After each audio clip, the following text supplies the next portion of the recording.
Na sala de aula é que se forma um cidadão. Na sala de aula é que se muda uma nação. Na sala de aula não há idade nem cor. Por isso aceite e respeite o meu professor.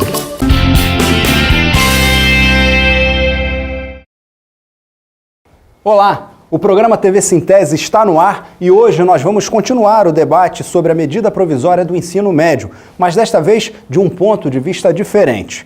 Vamos saber o que os alunos pensam dessa medida provisória num bate-papo com a presidenta do Sintese, Ivonete Cruz. A TV Sintese está no ar. Vamos falar agora sobre a medida provisória 746, que promove a reforma do ensino médio. Nos colocamos contrário a tal reforma por vários motivos. O ensino médio não é o momento de escolhas profissionalizantes, uma vez que os jovens precisam passar primeiro por uma educação ampla, a fim de conhecer minimamente cada uma das disciplinas.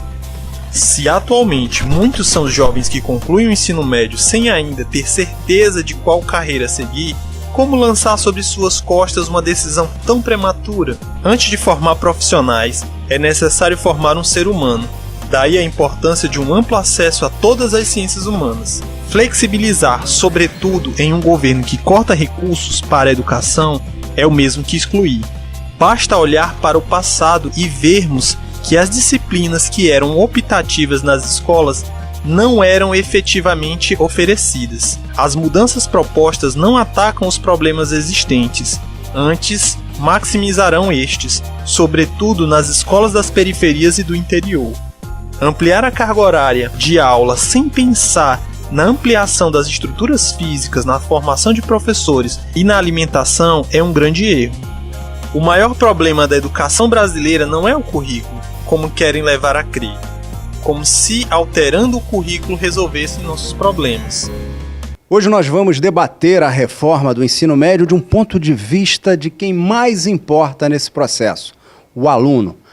Para isso, estamos recebendo a presidenta do Sintese, Ivonete Cruz, e os alunos Ângelo Márcio, estudante do ensino médio, e André Lucas, estudante de letras, português e espanhol. Sejam todos bem-vindos. Presidenta, gostaria de ouvir a sua opinião em relação a essa medida provisória que está causando pânico no mundo estudantil. Então, assim, para nós exatamente estar fazendo esse programa, discutindo a reforma do ensino médio e com a participação dos estudantes, passa exatamente pela discussão de que a reforma do ensino médio, que é necessária, discutir a educação básica e discutir a reforma da educação, inclusive do ensino médio, é algo necessário, mas que precisa ser feito com a participação dos estudantes. Vamos perguntar a Márcio. Márcio, tivesse que tomar a decisão hoje, já sabe que curso quer fazer? Não. E por que não?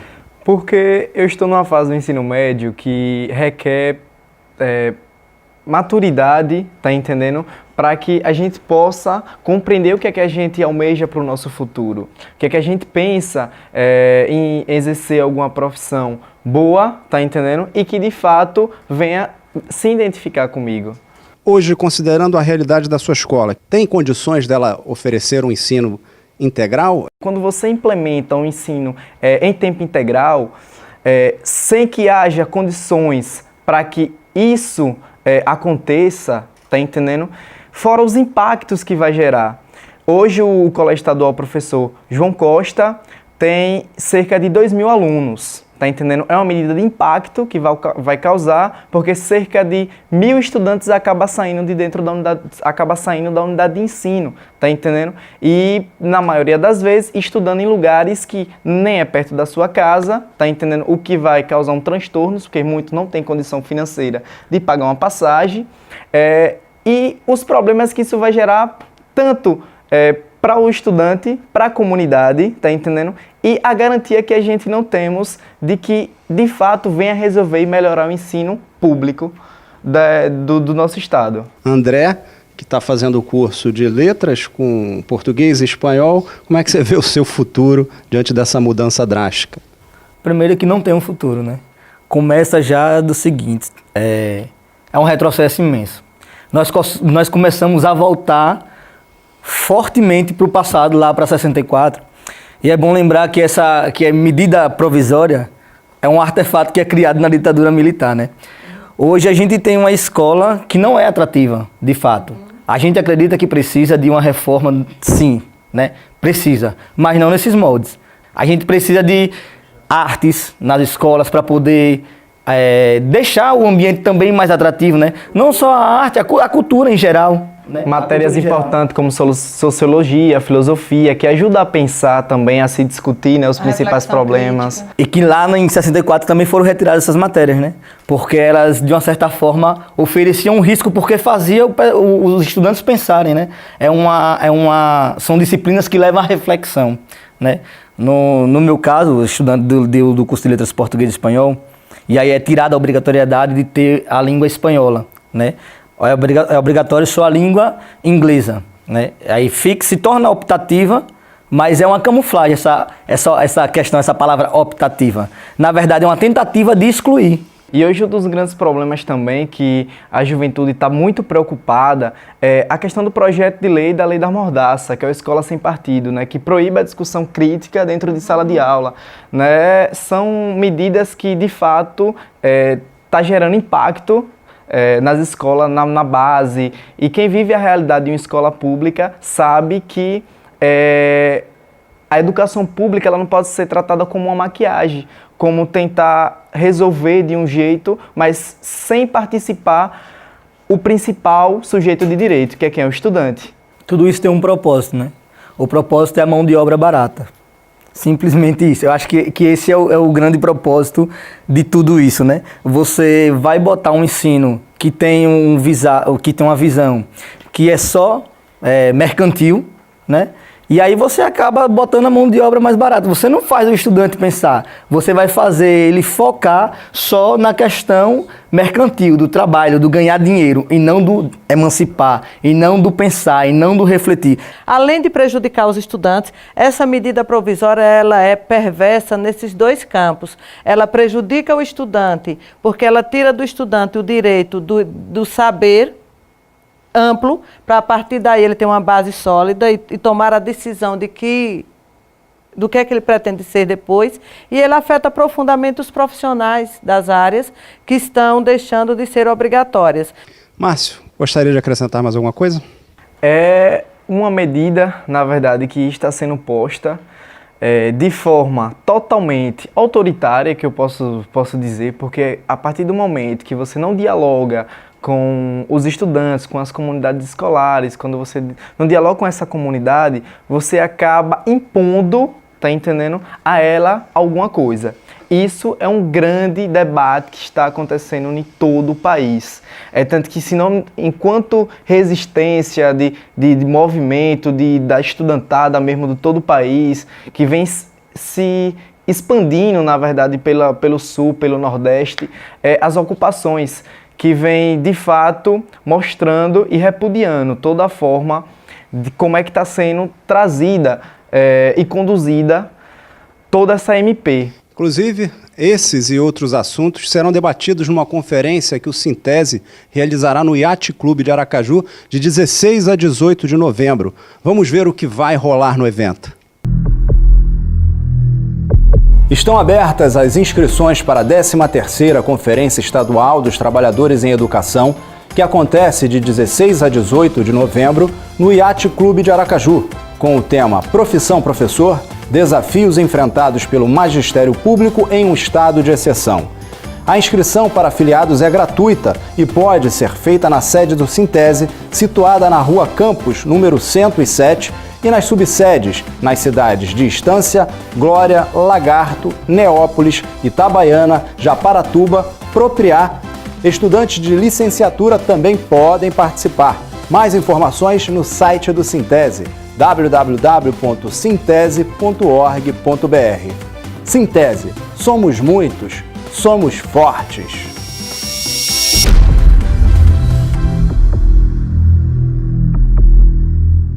Muito obrigado a todos, espero realmente que tenhamos melhorias, né? E que a população, né? Que os políticos se conscientizem e ouçam as demandas.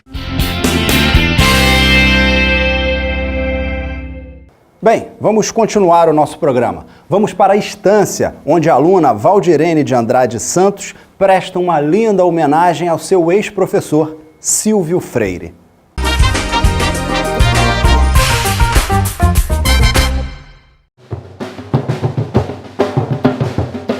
Então, Silvio, para mim e a família Tambores da Esperança, representa para mim tudo. Tudo mesmo. Agradeço ao meu amado professor, padrinho de casamento, pai, amigo. São tantas as definições a dar por ter acreditado em mim, mas não só em mim, né? Mas em muita gente, mesmo com todas as dificuldades da vida. Silvio, você é um grande contribuinte em minha vida e não sabe o quão foi valiosa a sua presença em minha formatura de colação de grau. Mais do que um professor, você é um mestre, uma pessoa que inspira a querer ser melhor, a querer ser a melhor versão de mim mesma. Com você, aprendi muito mais do que teoria. Você é um mestre generoso que tem o dom de ensinar com simplicidade. Consegue despertar em mim, em todos, né?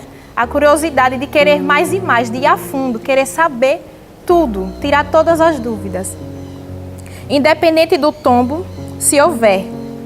Silvio, você sempre será para mim uma referência de vida.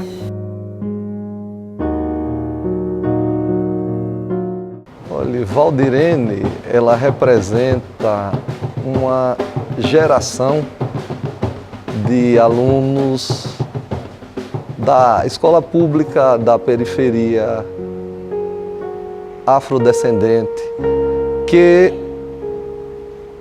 tem uma qualidade até então não perceptível aos olhos de muitos.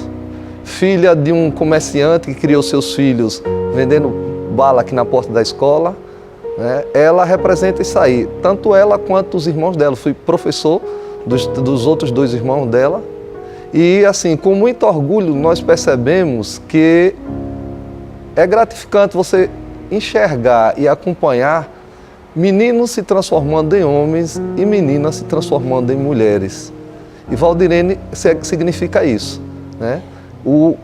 Uma geração que está na escola pública e que, com a poesia, com o texto, a interpretação e o esporte, eles puderam mostrar muito do seu potencial que estava ali adormecido, que nesse momento o projeto surge e torna real aquilo que estava guardado, né? Então Valdirene significa essa geração, né? Uma jovem, né, mãe hoje, né, formada em letras e que muito orgulha e dignifica o nosso trabalho enquanto educador.